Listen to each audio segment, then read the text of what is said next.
মাগরিবের আজান শোনা যায়। মুষলধারে নামছিল বৃষ্টি। চতুর্দিকে কালো মেঘ এমন অন্ধকার ছেয়ে রেখেছিল, মনে হচ্ছিল কোনো এক অশুভ শক্তির আগমন ঘটেছে।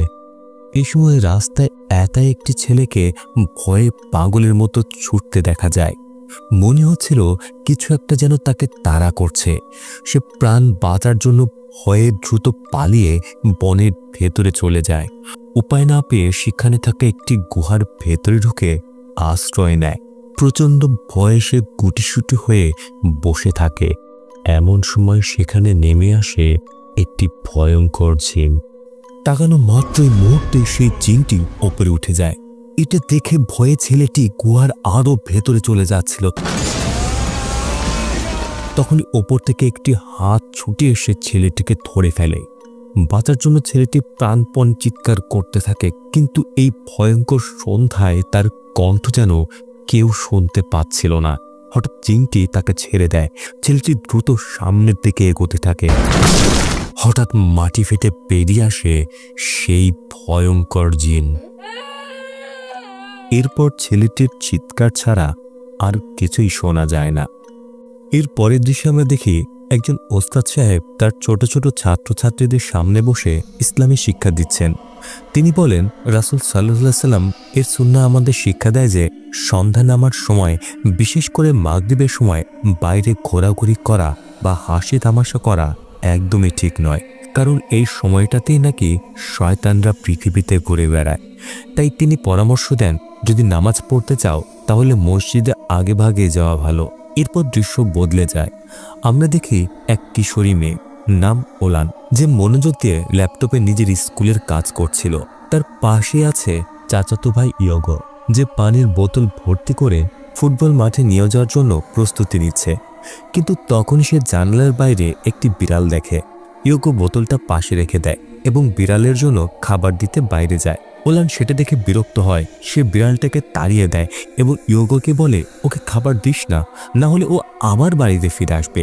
তারপর ইয়োগো ওলানকে বলে, চলো না, আমার ফুটবল ম্যাচটা দেখতে যাবে। কিন্তু ওলান মাথা নাড়ে। সে বলে, না, আমি যাচ্ছি না, আমার পড়াশোনা অনেক বেশি গুরুত্বপূর্ণ। এর কিছুক্ষণ পর ইয়োগোর বন্ধুরা একটি পিকআপ গাড়ি নিয়ে আসে তাকে নিয়ে যেতে। ইয়োগো তার মাকে বিদায় জানায়, আর পিকআপ চালক ইয়োগোর মাকে চোখ দিয়ে ইশারা করে। ইয়োগোর মা কিছুটা ইতস্তত বোধ করে। এরপর গাড়ি নিয়ে তারা মাঠের উদ্দেশ্যে বেরিয়ে পড়ে। কিছুক্ষণ পর ঘরের ভেতর ইয়োগোর মা লক্ষ্য করে ইয়োগো তার পানির বোতলটা ভুলে রেখে গেছে। তিনি ওলানকে বলে সে যেন বোতলটা মাঠে নিয়ে যায়। ওলান প্রথমে রাজি হয় না। সে বলে, আমার অনেক হোমওয়ার্ক আছে মা। কিন্তু মা তাকে সামান্য অতিরিক্ত খরচের টাকা দেওয়ার প্রতিশ্রুতি দেন। অবশেষে ওলান রাজি হয় এবং বোতলটা নিয়ে মাঠের দিকে যায়। মাঠে পৌঁছে সে দেখে ইয়োগো বেঞ্চে বসে আছে, এখনো খেলায় নামেনি। ওই সময় ইয়োগোর এক বন্ধু ডিও মাঠের ভেতর থেকে ওলানের দিকে তাকায়। তার চোখ যেন ওলানের সৌন্দর্যে আটকে যায়। এর ফলে ডিও খেলায় মনোযোগ হারিয়ে ফেলে এবং প্রতিপক্ষ দলের এক খেলোয়াড়ের ট্যাকেলে পড়ে যায়। সে আহত হয় এবং খেলায় আর অংশ নিতে পারে না। তখন কোচ ইয়োগোকে নির্দেশ দেয়, তুমি ডিওর জায়গায় মাঠে নামো। অন্যদিকে ইয়োগোর বন্ধু অ্যান্ড্রু এবং তার কয়েকজন সঙ্গীও খেলায় নামতে চায়, কিন্তু কোচ তখনও অ্যান্ড্রু ও তার বন্ধুদের খেলায় মাঠে নামার অনুমতি দেয়নি। খেলা শুরু হয়। ইয়োগো দেখাতে শুরু করে তার ফুটবল দক্ষতা। একেবারে রোনাল্ডোর মতো ড্রিবল করে প্রতিপক্ষকে গোল খাওয়াতে থাকে। কিন্তু শেষ মুহূর্তে তার কাছ থেকে বলটা প্রতিপক্ষ দলের কাছে চলে যায়, কারণ ইয়োগো নিজের মতো খেলছিল, কাউকেই পাস দিতে চায়নি। প্রতিপক্ষ সুযোগ পেয়ে আক্রমণ করে এবং শেষ পর্যন্ত গোল করে ফেলে। এই ঘটনায় আনাস প্রচণ্ড রেগে যায়। সে মনে করে ইয়োগোর স্বার্থপরতার কারণে তাদের দল গোল খেয়েছে। খেলা শেষ হওয়ার পর আনাস ইয়োগোর কাছে গিয়ে রাগ উগরে দেয়। সে শুধু ইয়োগোকেই নয়, অ্যান্ড্রু এবং তার বন্ধুদের অপমান করে। বলতে থাকে তারা খেলায় অকেজো আর অক্ষম। এতে করে দুই দলের তর্ক শুরু হয়, আর মুহূর্তের মধ্যেই সেই তর্ক হাতাহাতিতে পরিণত হয়। কোচ এবং কয়েকজন স্টাফ তাড়াতাড়ি এগিয়ে এসে তাদের আলাদা করে দেয়। এরপর মাগরিবের সময় হলে কোচ সবাইকে ডেকে বলে, তোমরা সবাই নামাজ পড়ে তারপর বাড়িতে যাবে। আনাস ও তার কয়েকজন সঙ্গীর সঙ্গে সঙ্গে মসজিদে ঢুকে পড়ে। কিন্তু অ্যান্ড্রু, ইয়োগো আর ওলান ঠিক করে তারা নামাজ পড়বে বাড়িতে ফিরে, মসজিদে নয়। ফিরতি পথে ওলান ইয়োগোর উপর রাগ দেখায়। সে বলে, তোর ওই নায়ক সাজার ভঙ্গিটার কারণে তোমরা হেরেছ, তুই বল পাস করছিলি না, আর তাই এই পরিণতি। পেছনে গাড়িতে বসে থাকে অ্যান্ড্রু ও অন্যরা আবার আনাসদের নিয়ে বাজে কথা বলতে থাকে। এমনকি তারা শপথ করে পরের প্র্যাকটিসে আনাস আর তার দলকে এমন শিক্ষা দেবে যেন তার আজীবন মাঠে নামতে না পারে। এদিকে গাড়ির ভেতরে ওলানের রাগ সীমা ছাড়িয়ে যায়। সে নিজের চাচাতো ভাই ইয়োগোকে অভিশাপ দেয়, বলে এই কথা শুনে গাড়ির চালক পাক সোফির চমকে ওঠে। সে সঙ্গে সঙ্গে ওলানকে সাবধান করে আর বলে, এইভাবে কারো জন্য মন্দ কথা বলা ঠিক নয়, একদিন এই কথা ফলেও যেতে পারে। এ সময় তার মনোযোগ একটু সরে যায় এবং মুহূর্তের মধ্যে সে গাড়ি দিয়ে একটি ছেলেকে ধাক্কা দেয় যে রাস্তা পার হচ্ছিল। দুর্ভাগ্যজনকভাবে ছেলেটি ঘটনাস্থলেই মারা যায়। ভয়ে কাঁপতে থাকা ওলান দ্রুত গাড়ির ভেতরে ঢুকে যায়, নিজেকে শান্ত করার চেষ্টা করে। অন্যদিকে চালক এবং বাকি সবাই দৌড়ে যায়, পাশের গাছ থেকে কলা পাতা নিয়ে এসে ছেলেটির দেহ ঢেকে দেয়। এই সময় ওলান জানালা দিয়ে বাইরে তাকিয়ে দেখে সেই মৃত ছেলেটি রাস্তায় দাঁড়িয়ে আছে। সে হাসছে আর হাত নেড়ে ওলানকে বলছে, চলো খেলি। অদ্ভুতভাবে ওলানের চোখ স্থির হয়ে যায়। সে যেন মন্ত্রমুগ্ধের মতো তাকিয়ে থাকে ছেলেটির দিকে। কিছুক্ষণ পর ইয়োগো পেছনে ফিরে দেখে ওলান গাড়ির ভেতরে নেই। অ্যান্ড্রু এবং অন্যরা চারিদিকে তাকিয়ে বুঝতে পারে ওলান কোথাও অদৃশ্য হয়ে গেছে। এদিকে ওলান তখনও সেই অদ্ভুত ছেলেটির পেছনে হাঁটছিল। হঠাৎ সে জ্ঞান ফিরে পায় আর বুঝতে পারে সে এখন একদম বনের ভেতরে চলে এসেছে। আতঙ্কে ওলান কেঁপে ওঠে, কিন্তু ততক্ষণে অনেক দেরি হয়ে গেছে। এক অদ্ভুত ছায়া তার চারপাশে।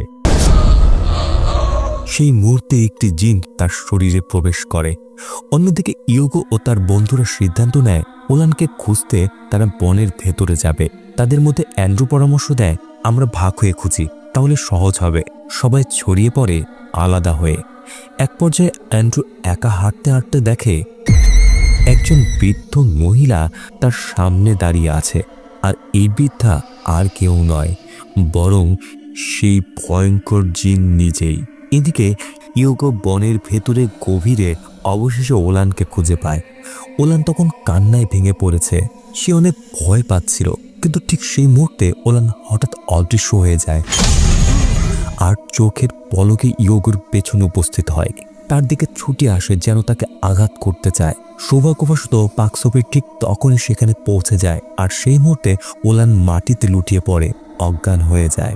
খবর পেয়ে পুলিশ ও গ্রামের কিছু লোক ঘটনাস্থলে আসে। সবাই মিলে বনের ভেতরে প্রবেশ করে, হারিয়ে যাওয়া বাচ্চাগুলোকে খুঁজতে থাকে।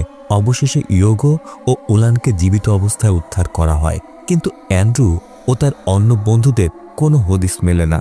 এরপর থেকে ওলানকে দেখা যায় একেবারে অন্যরকম রূপে। তার চোখের শূন্যতা, মুখে কোনো অভিব্যক্তি নেই। মা যখন তাকে কিছু জিজ্ঞেস করেন সে কেবল চুপচাপ তাকিয়ে থাকে, একটাও শব্দ উচ্চারণ করে না। এই সময় গল্পে ফিরে আসে প্রথম পার্টের আদি। এখন সে বড় হয়েছে আর ঘটনাচক্রে সেই দুর্ঘটনার স্থানের পাশ দিয়ে যাচ্ছিল। সে এক গ্রামবাসীকে জিজ্ঞেস করে, ওই যে লোকটা কাঁদছে উনি কে? গ্রামবাসী উত্তর দেয়, ওই লোক তার ছেলেকে খুঁজছে যে বনের ভেতরে হারিয়ে গেছে। দুজনকে পাওয়া গেছে, কিন্তু 6 জন এখনো নিখোঁজ।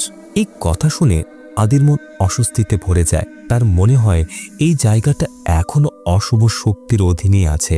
গাড়িতে বসে সে আয়ুকে ফোন করে বলে, আমার মনে হচ্ছে আমি শীঘ্রই সেই জিনটাকে খুঁজে পাবো। আয়ু উদ্বিগ্ন হয়ে বলে, আদি, এই ব্যাপারটা তো বহু বছর আগের, তুমি কি শান্তিতে বাঁচতে চাও না? কিন্তু আদি জবাব দেয়, আমি শান্তি পাবো না যতক্ষণ না তাকে খুঁজে পাই। তুমি শুধু আমার জন্য দোয়া করো। পরের দিন সকালে ইয়োগো তার বন্ধুদের সঙ্গে মাঠে ফুটবল খেলতে যায়। খেলার মাঝে সে ভয়ঙ্কর দৃশ্য দেখে। সব বন্ধুরা হঠাৎ থেমে গেছে, মুখে আতঙ্ক আর বিকৃত হাসি। কিন্তু হঠাৎ সে চমকে ওঠে। সবকিছু একটা দুঃস্বপ্ন ছিল। ইয়োগো ঘুম থেকে জেগে ওঠে মাঝরাতে। তার গলা শুকিয়ে গেছে, এজন্য রান্নাঘরে যায় একাই বোতলে পানি নিয়ে আসতে। ঠিক তখনই বাইরে থেকে একটা বিড়ালের চিৎকার শোনা যায়, যেন কেউ বা কিছু একটা তাকে আক্রমণ করেছে। ইয়োগো শব্দের উৎস অনুসরণ করে চলে যায় বাড়ির পেছনে। আর যা দেখে তাতে তার রক্তহীন হয়ে যায়। ওলান মাটিতে বসে হাতে ছুরি ধরে নিষ্ঠুরভাবে সেই বিড়ালটাকে মেরে ফেলছে। তার চোখ দুটো এখন সম্পূর্ণ সাদা, একদম ফাঁকা। বোঝাই যাচ্ছে সে মোটেও এখন স্বাভাবিক নয়। ইয়োগো ভয়ে চিৎকার করে পেছনে পড়ে যায়। সে উঠে দৌড়ে নিজের ঘরের দিকে যায় দরজা বন্ধ করার জন্য, কিন্তু দরজার সামনে পৌঁছে দেখে ওলান ওখানেই দাঁড়িয়ে আছে, তার হাতে একটা ধারালো ছুরি। আর সে দৌড়ে ইয়োগোর দিকে এসে তাকে আক্রমণ করে। চিৎকার শুনে ইয়োগোর মা ঘর থেকে ছুটে বেরিয়ে আসে আর দেখে তার ছেলে ভয়ে কাঁপছে। ইয়োগোর মা দৌড়ে ওলানের ঘরে যায়, দরজাটা ধীরে ধীরে খুলে দেখে ওলান গভীর ঘুমে অচেতন হয়ে আছে, যেন কিছুই ঘটেনি। তিনি একটু স্বস্তির নিঃশ্বাস ফেলেন, মনে করেন হয়তো ইয়োগো শুধু দুঃস্বপ্ন দেখেছিল এবং ঘটনাটা তার ঘুমের ঘোরেই ঘটেছে। পরদিন সকালে ইয়োগো নাস্তা খেতে টেবিলের দিকে আসে আর দেখে ওলান ইতিমধ্যেই বসে আছে টেবিলে, কিন্তু তার চেহারা সম্পূর্ণ ফ্যাকাশে, নিঃশ্বাস ভারী। সে এতটাই আতঙ্কিত যে খেয়ালও করে না তার প্যান্ট ভিজে গেছে। সে ভয়ে প্রস্রাব করে ফেলেছে। এদিকে গ্রামের লোকজন তখনও বনের ভেতরে নিখোঁজ বাচ্চাগুলোকে খুঁজছে। পাক হানসিব, যিনি গ্রামের নিরাপত্তা কর্মী, সে বলে, আমার বাবা যখন জাতিজাজের গ্রামে প্রধান ছিলেন তখনও একবার এমন ঘটনা ঘটেছিল, আর সেই বিষয়গুলো ঘটেছিল এক শয়তান জিনের কারণে। অন্যদিকে ইয়োগো স্কুলে পৌঁছাতেই আনাস এবং তার গ্যাং তাকে ঘিরে ধরে। পরিস্থিতি উত্তপ্ত হয়ে ওঠে। দিও শান্তভাবে আনাসকে বোঝানোর চেষ্টা করে, চলো ঝগড়া না করে ভালোভাবে মিটিয়ে ফেলি, কিন্তু আনাস রেগে যায়। সে বলে, তুই এই কারণে কথা বলছিস কারণ তুই ইয়োগোর কাজিন অর্থাৎ ওলানকে পছন্দ করিস, তাই না? সে ইয়োগোকে দোষারোপ করে বলে, গতকালে হেরে যাওয়ার কারণ শুধু তুই। ঠিক তখনই হঠাৎ ওলান স্কুলে এসে হাজির হয়। তার চারপাশের বাতাস ঠান্ডা হয়ে যায়, চোখগুলো কেমন অস্বাভাবিক লাগে, মুখে একরকম অদ্ভুত ভয়ানক হাসি। ওলান ধীরে ধীরে বলে, আজ না, মাগরিবের সময় আমি তোমাদেরকে নিতে আসব। সবাই থমকে যায়, চারপাশে স্তব্ধ হয়ে পড়ে। এই সময়ে বনে থাকা গ্রামবাসীরা এক অদ্ভুত দৃশ্যের মুখোমুখি হয়। চারিদিকে পড়ে আছে পোষা প্রাণীগুলোর মৃতদেহ। কেউ জানে না কিভাবে এগুলো মরেছে। পুনরায় দৃশ্য ফিরে আসে স্কুলে। শিক্ষক ছাত্রছাত্রীদের বলেন, চলো সবাই মিলে দোয়া করি যাতে আমাদের নিখোঁজ বন্ধুরা দ্রুত ফিরে আসে। সবাই মাথা নিচু করে প্রার্থনায় বসে, কিন্তু ওলান নিচু হয়ে ইয়োগোর দিকে তাকিয়ে থাকে আর তার ঠোঁটের কোণে ধীরে ধীরে এক ভয়ানক হাসি ফুটে ওঠে। অন্যদিকে আমরা আনাসকে দেখি স্কুলের টয়লেটে মুখ ধোয়ার জন্য কলের পাশে দাঁড়িয়ে আছে। আয়নায় সে দেখে একটা কালো ছায়া যা তার পেছনে দাঁড়িয়ে তাকিয়ে আছে। ভয়ে সে ঘুরে দাঁড়ায়, কিন্তু কেউ নেই। অন্য টয়লেটে থাকা দিও শুধু শুনতে পায় আনাসের আতঙ্কিত নিঃশ্বাস আর পানির শব্দ। এরপর হঠাৎ ওলান উপস্থিত হয়, চোখ দুটো সাদা, মুখ বিকৃত, আর সে সরাসরি আনাসের দিকে ঝাঁপিয়ে পড়ে যেন তাকে শেষ করে দেবে। এ সময় দিও দ্রুত টয়লেট থেকে বেরিয়ে আসে আর সাথে সাথে ওলানের সেই ভয়ঙ্কর ছায়া হাওয়ায় মিলিয়ে যায়। এরপর স্কুল শেষে আনাস ইয়োগের সঙ্গে কথা বলতে চায়। এবার সে আগের ফুটবল ম্যাচের হার নিয়ে আর কিছু মনে রাখেনি। তার মনে এখন কেবল একটা প্রশ্ন, আজ টয়লেট আসলে যা দেখলাম সেটা কিভাবে সম্ভব? অন্যদিকে আদি তার অনলাইন গ্রুপে শুনে সবাই গ্রামের সাম্প্রতিক ভয়ঙ্কর ঘটনাগুলো নিয়ে আলোচনা করছে।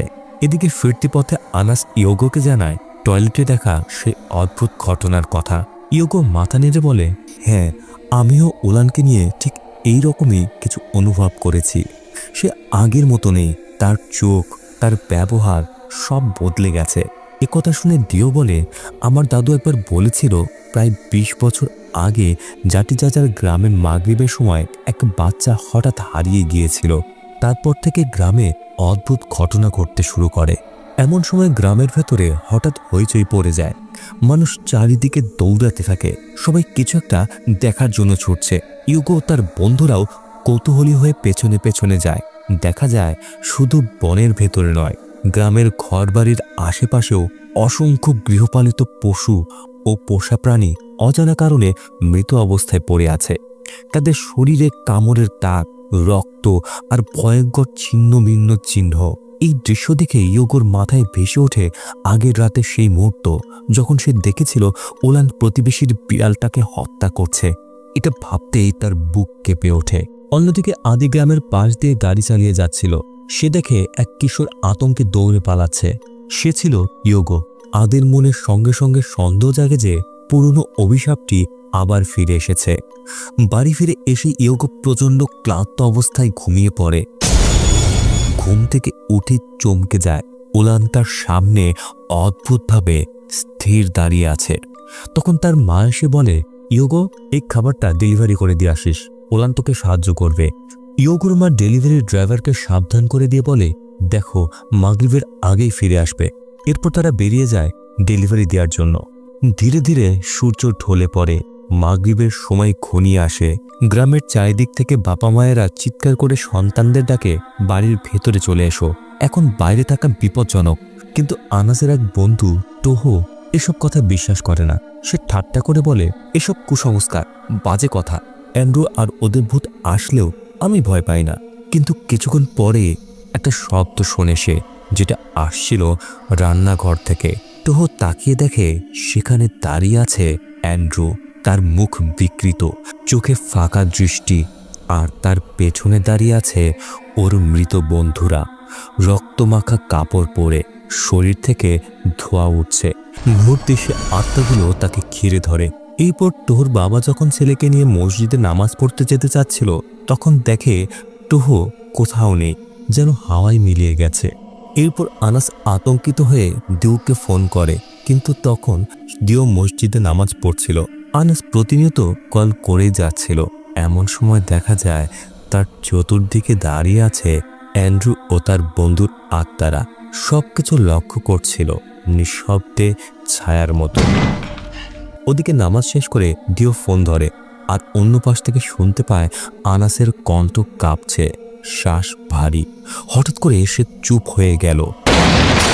তারপর শোনা গেল এক বিকট শব্দ, তারপর চিৎকার, আমাকে সাহায্য করো, বাঁচাও আমাকে। এরপর নিস্তব্ধতা। দিওর মুখ ফ্যাকাশে হয়ে যায়। সে ছুটে বেরিয়ে পড়ে। রাস্তায় ইয়োগোর সঙ্গে দেখা হয়। দিও হাঁপাতে হাঁপাতে বলে, ইয়োগো, আনাস বিপদে আছে। আমি ফোনে শুনেছি সে অ্যান্ড্রুর নাম নিচ্ছিল। কিছু একটা ওর উপর আক্রমণ করেছে। দুজনে দৌড়ে চলে যায় আনাসের বাড়িতে। কিন্তু মাঝপথে হঠাৎ অ্যান্ড্রু ও তার বন্ধুরা তাকে ঘিরে ফেলে। মুখ বিকৃত, শরীরে ক্ষতচিহ্ন, চোখগুলো একদম সাদা। ঠিক সেই সময় অ্যান্ড্রুকে ঘরের ওপরে দেখা যায়। চতুর্দিকেই শুধু আত্মারা।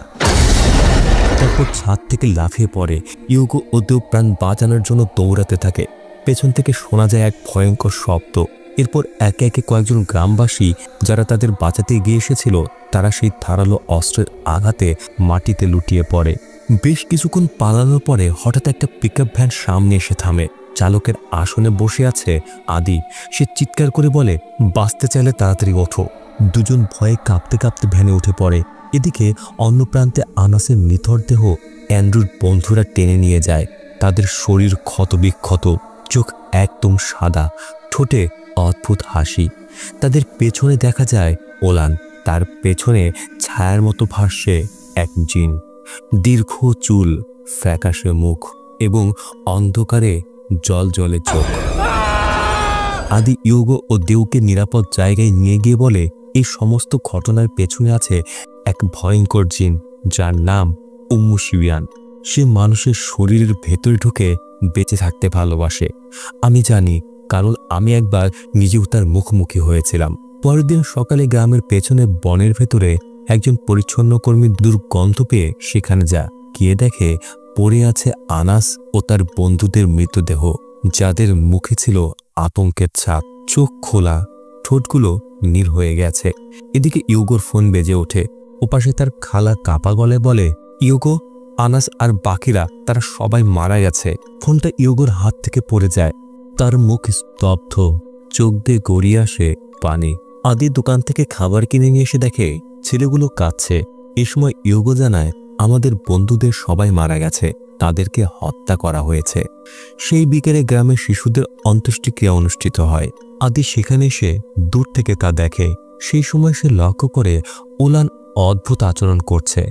হঠাৎ ওলান আদির পাশে এসে দাঁড়ায় আর আস্তে আস্তে বলে, আমি এখনো মনে রেখেছি তোমার গন্ধ, সেই রাতের গন্ধ যে রাতে তুমি আমার খাবার হতে যাচ্ছিলে। ভয় পাওয়া সত্ত্বেও আদি নিজের সাহস জোগায় আর দৃঢ় কণ্ঠে শপথ করে বলে, আমি তোমাকে মেরে ফেলব।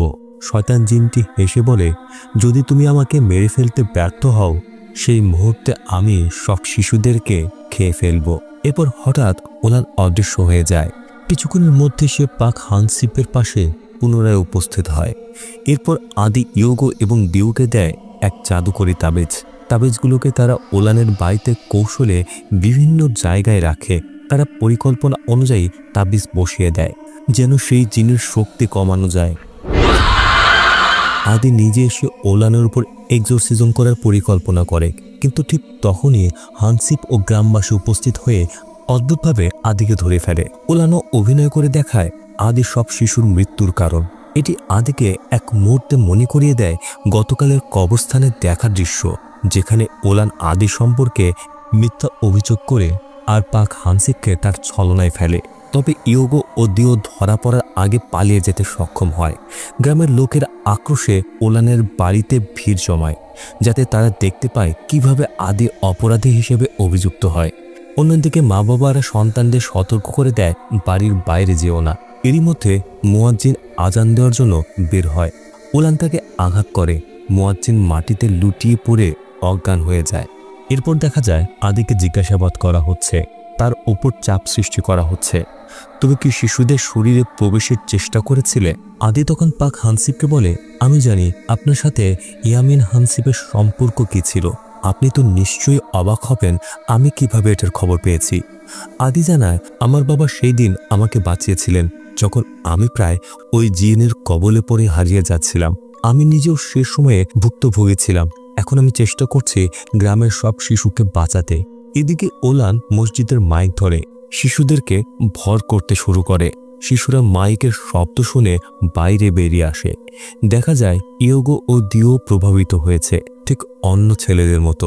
বাবা মায়েরা যারা প্রতিবাদ করতে চাচ্ছিল হঠাৎ আতঙ্কিত হয়ে পড়ে। তাদের সন্তানেরা বাড়িতে নেই। গ্রামের কিছু লোক যখন আতঙ্কে ছুটে যায়, অ্যান্ড্রু ও তার দল চলে আসে আদিকে আক্রমণ করতে। এক্ষেত্রে পাক হানসিপের আর কোনো উপায় থাকে না। সে বাধ্য হয়ে আদিকে ছেড়ে দেয়। পাক হানসিপ এবং দুই সহকর্মী সময় নষ্ট করতে ব্যস্ত থাকে, যাতে আদি পৌঁছাতে পারে এবং শিশুদের উদ্ধার করতে পারে। আদি সেই জিনকে সতর্ক করে বলে, ছেলে মেয়েদের প্রাণ নেওয়া বন্ধ করো। কিন্তু সেই জিন যেন আরও ভয়ানক হয়ে ওঠে।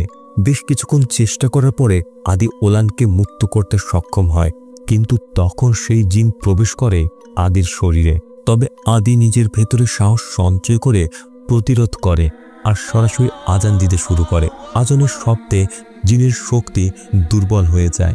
কিছুক্ষণের মধ্যেই আদি নদীতে পড়ে যায়। সকলেই সে শয়তান জিনের হাত থেকে মুক্ত হয়। অবশেষে প্রত্যেকেই স্বস্তির নিঃশ্বাস ফেলে।